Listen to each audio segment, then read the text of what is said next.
Well, one of the recurring themes that we continue to hear from farmers is the impact of inflation on their operations. As prices continue to rise faster than expected, many are wondering what ripple effects may lie ahead. Roger McEowen with the Washburn School of Law joins us now for some more perspective on this. As always, Roger, thank you so much for being here. Thought maybe we could just start with kind of an overview, where we currently stand with inflation and how producers are being impacted.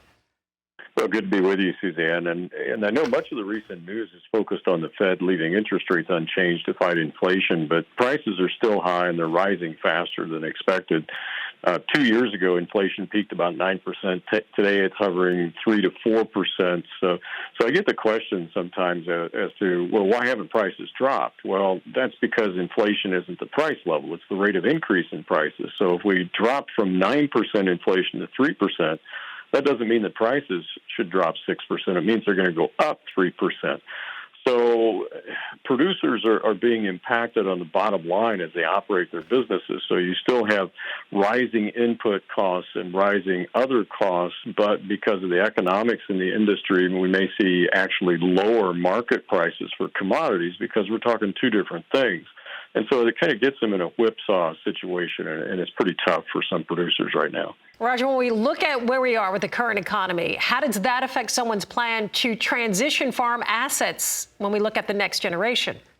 Well, that's a great question. I deal with that one all the time. For example, 3 years ago, you could transfer $300,000 worth of equipment over 2 years, and the buyer would only have to pay an interest cost of about $1,500.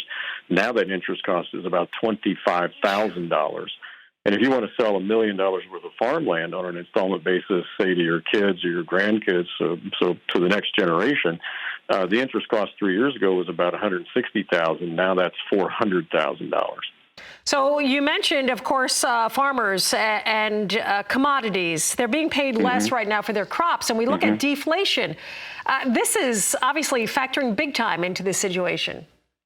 Well, when we have deflation in the economy, when prices drop, the dollars in your pocket are worth more, but your loans and debts become more costly in real terms. So deflation can also have a whipsaw effect depending on where you're at financially with respect to your business. So we have to deal with both deflation and inflation depending on the particular situation that we're dealing with.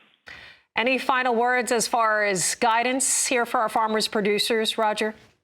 Well, we get taxed by the amount of inflation. So just like any other tax, we have to take into account when making income tax as well as estate and business planning decisions. And the good question is, well, will taxes be higher or lower in the future? Well, generally, we want to defer income from high tax years to low tax years and accelerate deductions into high tax years. And as farmers, we can elect farm income averaging to try to smooth out our income stream from year to year. But we're probably in about as good a situation right now from a tax policy standpoint that we will be. And, of course, the big unknown is what's going to happen after 2025.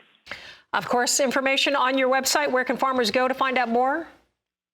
Well, what's on my website, on my blog there at washburnlaw.edu/WALTR is also on the RFD-TV website, Great too. stuff. As always, thank you, Roger. Appreciate you being here.